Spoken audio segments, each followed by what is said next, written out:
Hello everyone, my name is Nichole D'Angelo and I'm the hostess of Star Citizen Addicts Anonymous, a Star Citizen based YouTube channel. My gaming addiction started at the age of 6 when my parents gave to my brother and I our first video gaming unit, and that was called the Magnavox Odyssey. I lived in New Jersey at the time, and soon after we had that, we moved to Long Island. Long Island is where I grew up. Long Island is where I made my oldest and dearest friends, and Long Island is where my gaming addiction started to take root in the RPG genre. I have played so many different RPGs in my life, mostly on the computer, but yes, I have played Dungeons and Dragons in the past. So my original dungeon type gaming came in the form of Zork. It was at a friend of mine's house. His name was Larry Kolikoff. He had a computer long before I did, but my gaming story gets a little bit more entertaining as time goes on. I didn't have a computer until I was right around 18 years old. I started with my own machine. It was a Commodore 128. It was when I graduated. My mom had moved to Bayshore to move in with my stepdad, and I was kind of displaced. My computer was there, and I wanted to be with my friends and be where I was working, and I was going to the local community college. I wound up living with a friend of mine, and that friend, Sean Atkins, was into Dungeons and Dragons. So here I am at his house one night, and he has his girlfriend over, and they asked me to come over into his room and start playing a game. I'd heard of Dungeons and Dragons before, but I never really partook in any of the different tabletop gaming events that were going on at my school.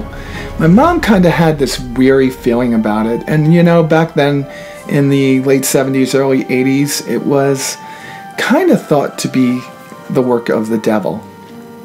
Yes, I had a mom that was Ukrainian, a dad that was Italian, and a family that was pseudo-religious. You know, as Catholics on both sides, we were Creasters. We went to church on Christmas and Easter, but still believed and feared God. Well, I started playing this game, and being transgender all my life and knowing it, I rolled I rolled an Amazon warrior.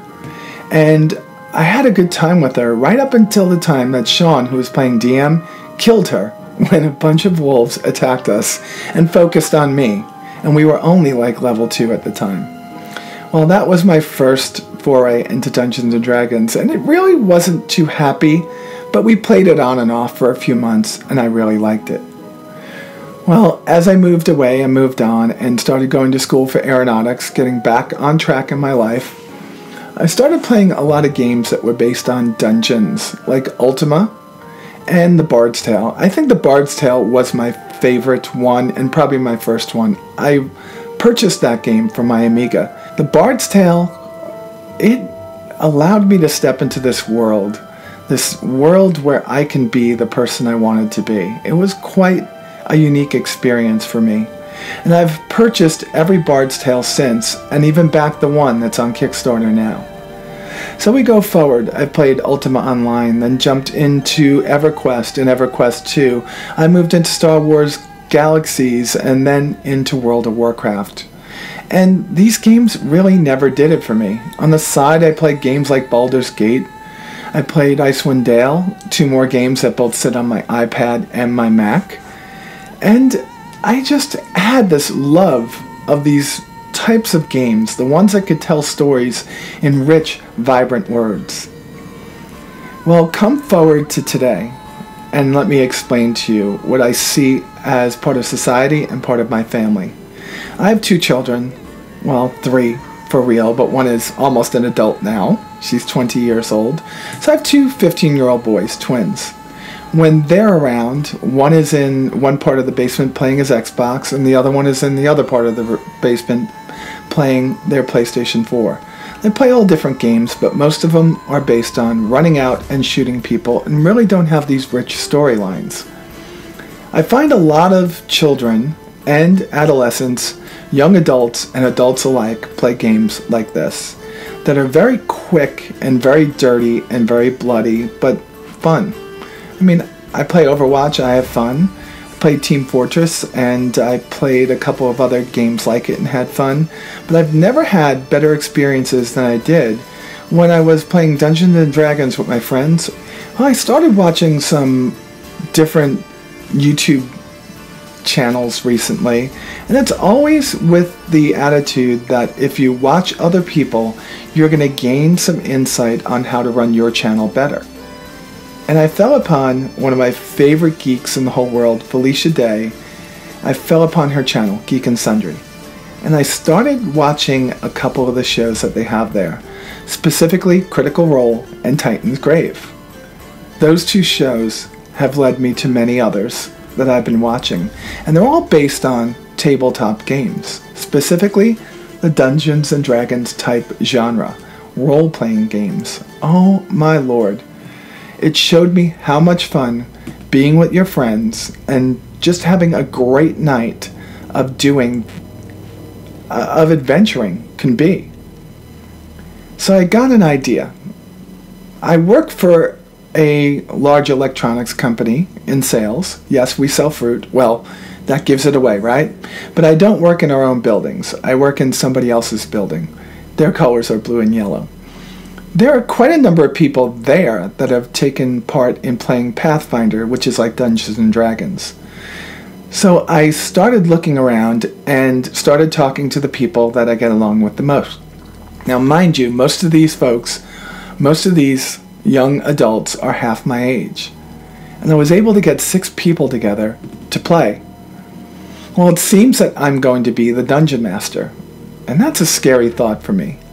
Not because I don't think I could do it, but because I think I can do it, but I'm going to be bad in the beginning. So I started watching Matt Caldwell, Matt Mercer, and Will Wheaton, and others who are playing DMs online and seeing how Dungeons and Dragons and these other games differ from when I was younger. And it seems that you have to be more of an entertainer, much more of a guide, much more of a multi-talented person to do this. So I have a long way to go. There's a catch to this too. All my life I've had these composition notebooks that I keep by my bedside. Many of them were lost in my divorce. Many of them are lost in boxes, probably in the basement of this house. But I've been building this world and just writing down ideas for this world in my head for quite some time. A world where dragons are good and they're corrupted, and our heroes have to find out what's going wrong. Why is this happening? So I started to flesh out that story again. And when I started to do this, and I started watching Matt Mercer and Will Wheaton and listening to Matt Caldwell, I realized I'm not going to be able to do my story right off the bat when I start this Dungeons and Dragons group. In fact, I have a lot to learn. And what I have to learn, I need to learn with the people that I'm going to be playing with. So I decided to start this series, which is going to be called The Making of a DM. And it's going to be starring me. And each week, I'm going to talk about the things that I've learned. And when our friends, our adventurers, decide to come over and sit down with me and play, we will be streaming that live on Twitch. And I hope you join us for that. In the meantime, what I'm going to ask you all for is advice, constructive criticism, brutal honesty, but anything but trolling. I will take any advice or criticism you give me as long as it's leading me down a path of getting better. And I want to get better because the story I have is going to be quite entertaining. It's going to be quite good, and I think you're going to like it. There's many channels like this and many people that are already doing D&D, so why watch another one? Well, I'll give you reasons for that over time. Words are not going to keep you here. What will keep you here is entertainment, and I promise you, you will be entertained. Alright folks, I think that's going to be it for now.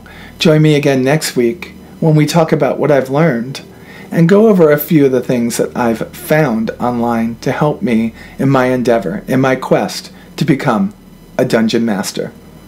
And with that said, you all be safe out there, and I'll talk to you soon.